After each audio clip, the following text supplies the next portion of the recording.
Betsy and Thomas here for the American Intelligence Media. Thomas, I know you and the folks in the conclave have been very busy pulling up some very interesting research, and this audio is going to be attached to the intelligence report that is going to be released, and vice versa. The report is also attached to this audio, so folks can read the article to which you're going to refer. But the purpose of the audio right now is for you to give us a big picture of what you have found, what we're going to look at, and then in the end wrap it up by telling us where we might be going. Well, Betsy, what we found is institutionalized money laundering.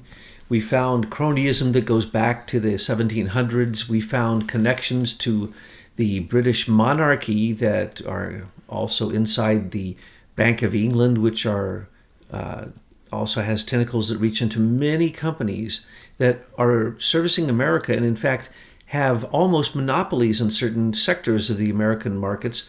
And it is just shocking because when we first came across the depth of the senior executive service and saw that there was a shadow government mechanism for this type of cronyism, for this type of basically just a complete ripoff, a theft of American wealth being funneled into foreign countries, into foreign corporations, and no one seeming to notice. We didn't know the depth of it ourselves, and when the senior executive service tool for searching who's an SES member became available by the good work of Leader Technology gnomes, these humans who go down there and hammer out the gold and polish it up and give it over to Betsy, and it gets on Truth News headlines all the time underneath the conclave notes.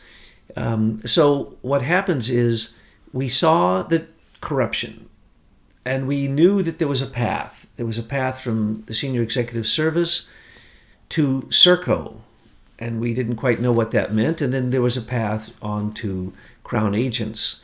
And so we started looking into this. And mind you, before you go on, we had seen research that other researchers out there had done on Serco, but we only saw it as a unit, a self-contained unit. We didn't understand the connections it had to these other players. Well, what we've been doing, as you know, Betsy, all along is taking conspiracy theories, looking into them, seeing if they're true. And if they are, bringing out the evidence to show people, and then making sure that we, make a clear dividing line between conspiracy and reality. So what we heard were these ideas and these directions, and so we started looking into it, and we found the depth of the SES. Many people now in the alternative news have taken it up, and when you say deep state, many people say deep state, and then in parentheses, SES. So it's becoming almost an accepted household term at this point. And many people in the SES are very nervous. We've seen a lot of problems in that group. We've seen people debate this in the alternative news, and it's been very exciting. When we then led our investigation to look at Serco, things got very, very confusing.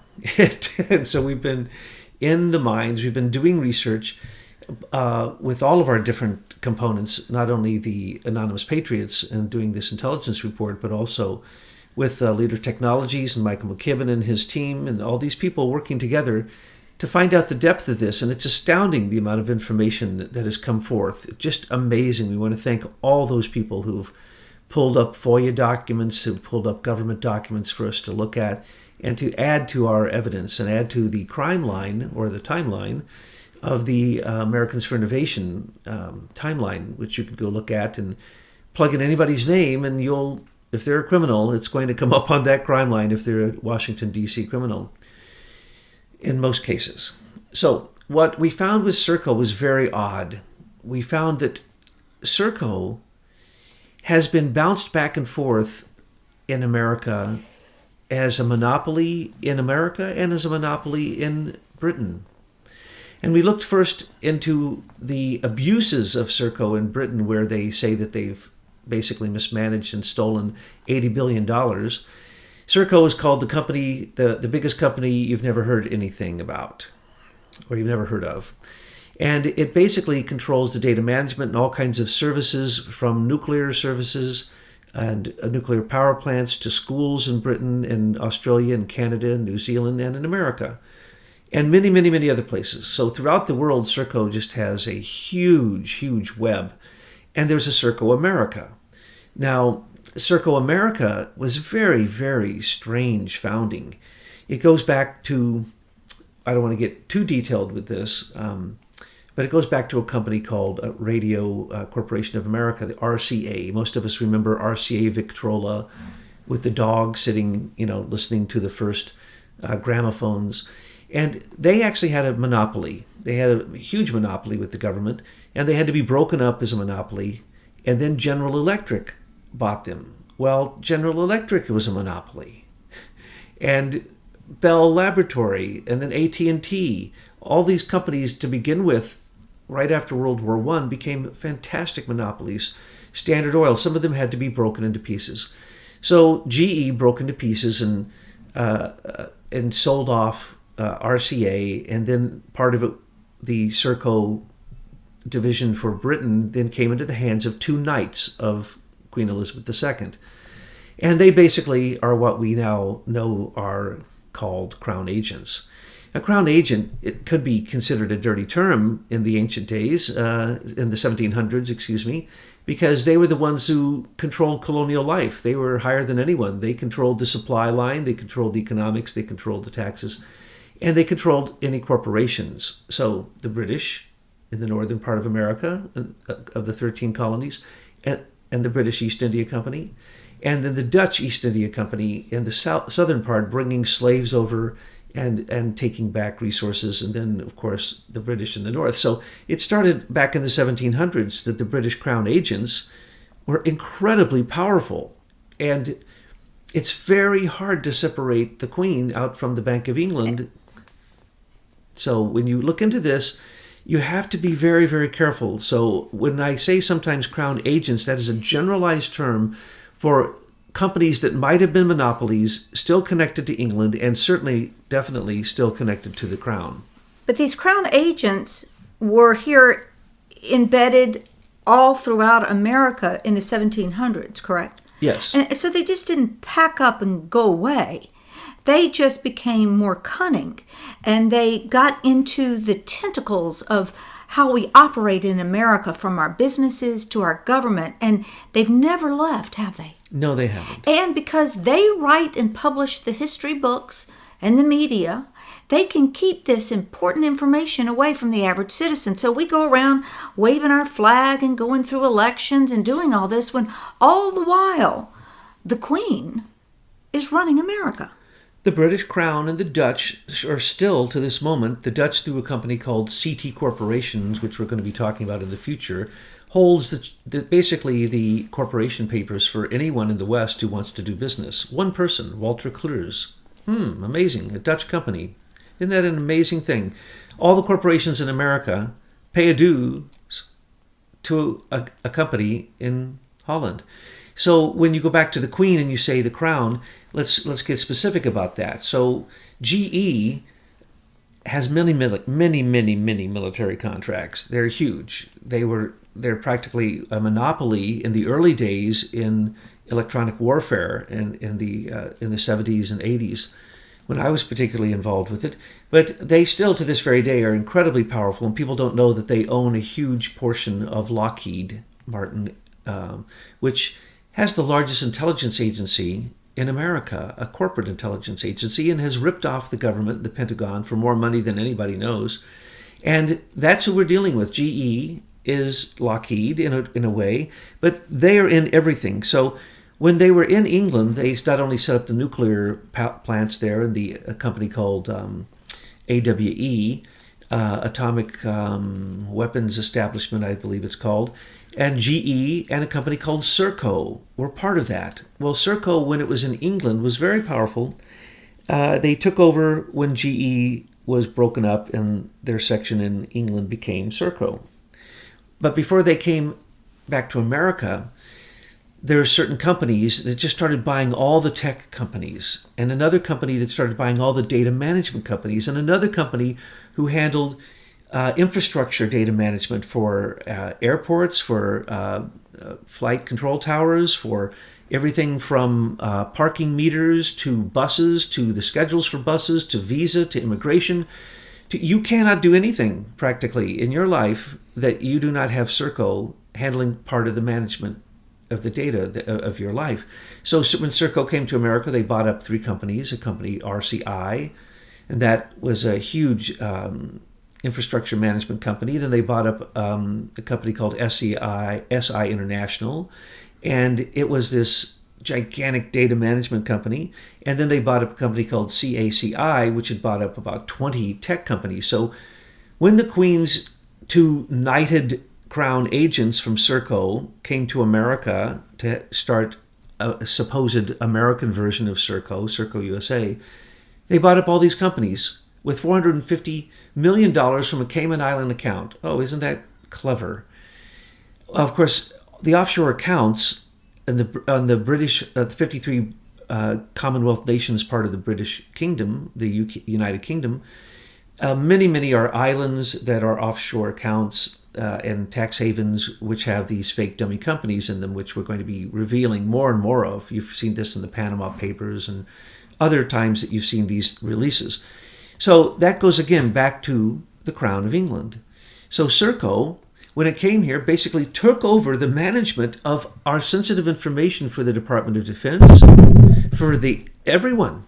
For the government, for corporations, you name it, municipalities, cities, everyone. But of course they would, because it's senior executive service employees that are largely deciding where these contracts go. And because they're part of this whole network of how the British Crown really runs us. So you've got your SES employees, they're embedded everywhere. You know, they got that kind of funky training they've got going at that institute. I mean, it's just weird that these people, and the links are below if you want to read more about it. But then they award the contracts to Serco, and you and your team are going to show us how Serco is totally, irrefutably tied to the British Crown. The Senior Executive Association is a union of members of the Senior Executive Service, which has many names. And those good folks are 10,000 strong, and they are the shadow government that makes sure that the bids always go to the same people, that it always goes to the same crony group of capitalists. Well, why would you call them good people? I'm sorry. I shouldn't have called them good people. There might be good people there, but they don't do good things because what they're doing is selling out America. They're a parasite on America. When anyone looks at what we're about to show in this intelligence report, you will go, wait a second, wait, why would we do that? How can this be possible? Well, we've discovered the mechanism. No one would have believed a false flag was legal until we discovered the mechanism found in the National Defense Authorization Act, changed in 2012 by Obama. No one could believe what we're saying until we show you the proof that this is an institutionalized mechanism that has been going on for a very long time, and we show you that it is SES members that are doing this. And when you see the crimes going on in D.C., it's just plug it in. They're usually SES members who have incredibly large pay, wonderful retirement. They can barely be fired, and they basically just follow whatever the Senior Executive Association tells them to do. It's like a union. So what we want to point out is that Serco is not the only company doing this. We can go into great detail, and we have, and in the future we're going to be giving many, many more details on this.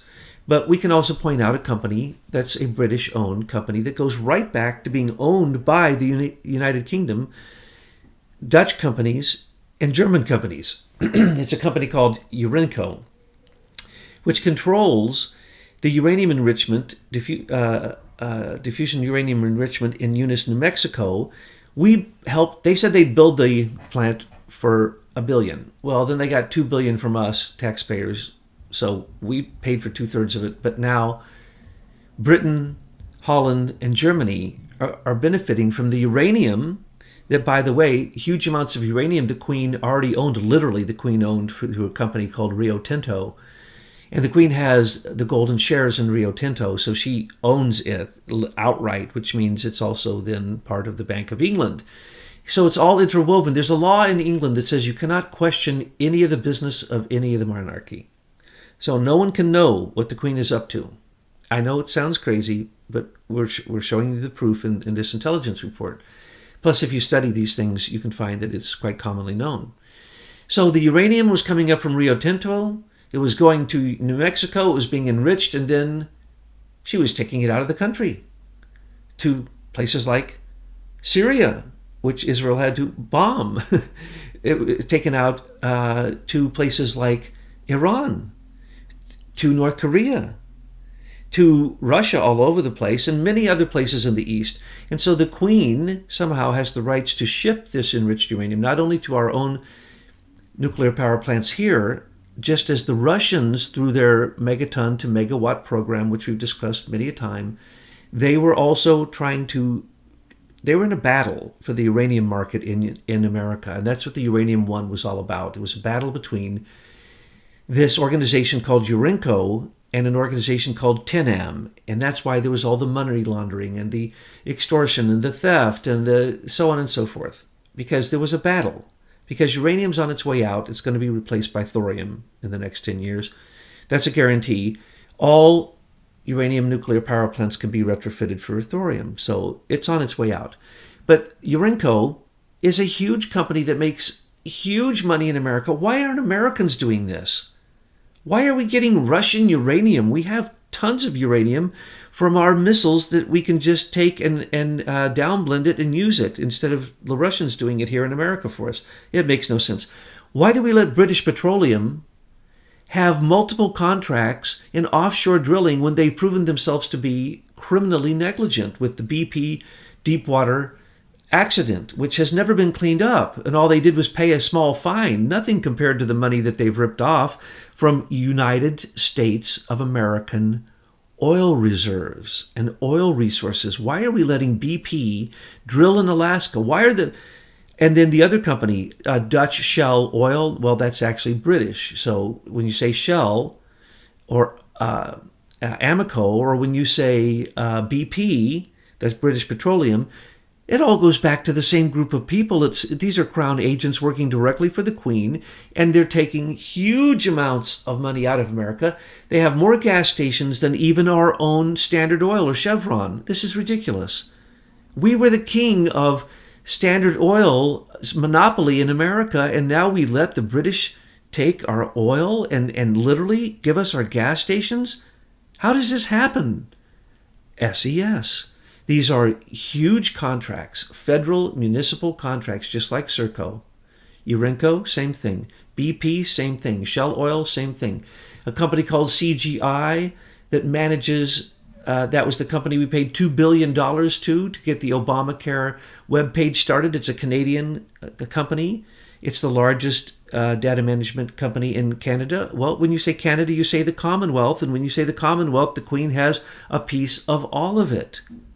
So we're not exaggerating. So when they say the Queen is this filthy rich person and her family's filthy rich, well, that's true. But now let's get down to the details.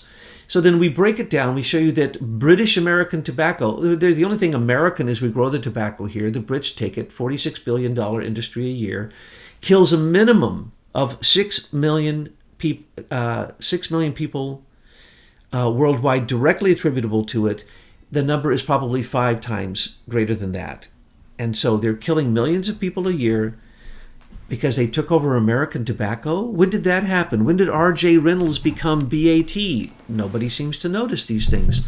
When did the largest interdealer banking corporation in the world, IDP, was taken over by a British company? They do trillions of dollars of business a year. So we stacked up a bunch of these to show you. We're not exaggerating. But the one that really gets to you, the one that really made our investigators get really upset with this, and they would get mad and they would throw things because they looked at the Crown Agents.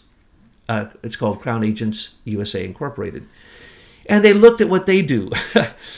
There's a group called the United States USAID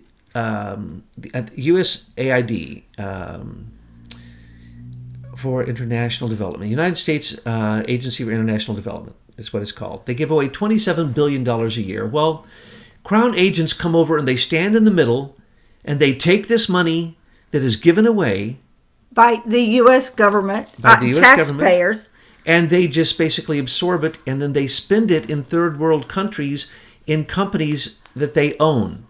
So if you look at the ownership of the Crown Agents USA Incorporated, they own all this stuff in Africa. And then what do? They stand and they receive aid money from America, and they give it to their own companies ultimately in Africa, but they launder it through American companies, Wells Fargo, Citibank. We're going to show you this, where it's stacked up. They give away trillions of dollars, and the company is completely a fraud.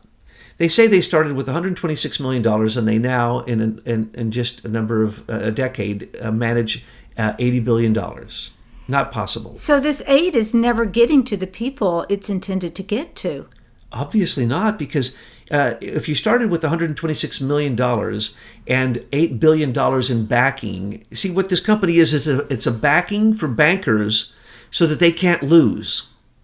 And so the USAID gives to Crown agents, but then there's the OPIC, and that's the really big criminal one. Don't go there in this one. I got to. Just a little bit then. Got to.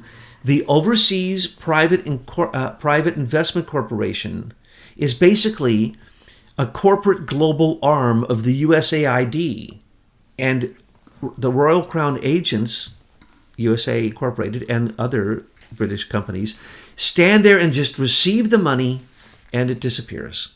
They build things in places literally in Mongolia, or they give loans to banks to give loans, but then there's no follow through. So who would know whether they gave anybody a loan? So let me just give you one example of how this works. It's kind of like a risk insurance program. Yes, to make sure that no banker, no hedge fund ever has exposure. Never has any exposure. Because the U.S. taxpayers always got your back, but we don't know it. And in some cases, it just goes to individuals who just simply absorb the money. And we're talking, I don't want to misquote the number. Well, don't go there. It's at least 800 it's in the article. Billion. I have the article attached. In a year. They now move huge amounts of money. One example. We, United States of American taxpayers, gave in 2017 to a company called Noble Oil, which is one of these companies that owns Royal Crown USA Incorporated, but that's neither here nor there. We gave to Noble Oil $1.4 billion to drill for oil in Israel. And the year before, we paid $400 million to drill in Jordan and Israel. And that's just the 2 years I checked. So if we look, we're going to find that U.S. taxpayers are paying billions of dollars in loans and in guarantees to drill the oil that when it comes up, we don't get anything paid back.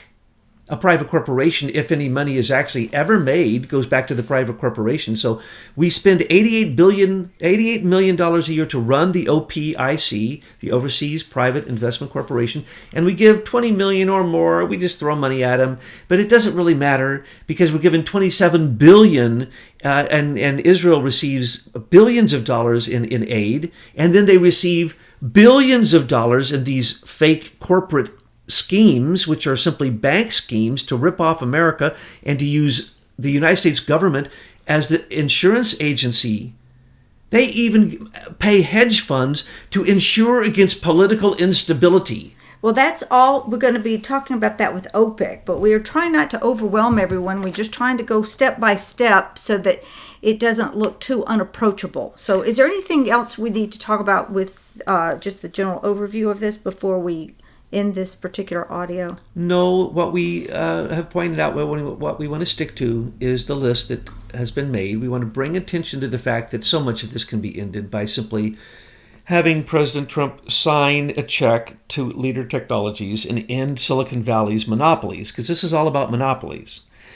And then you need to remember, if you want to understand this, that you go from the senior executive service to companies like Serco and all the ones we've listed, and you go from huge aid agencies, United States aid agencies like USAID and OPIC and the World Bank and the International Monetary Fund and many others, all the refugee funds, huge amounts of United Nations, billions of dollars to the United Nations, all flow through these same channels. And these channels go back to before America was America. Well, my goodness, we could stop the flow. We might be able to pay off the debt in a couple of years. None of this money should be leaving this country. Americans can do all this work. We do not need to give it to Crown agents. We do not need to give the Queen her golden share. We don't need to give that money to these fake organizations to spend it in third world countries on things that we never know are whether they even get built or not. So As you said from the beginning, I'm not sure we won the first American Revolution.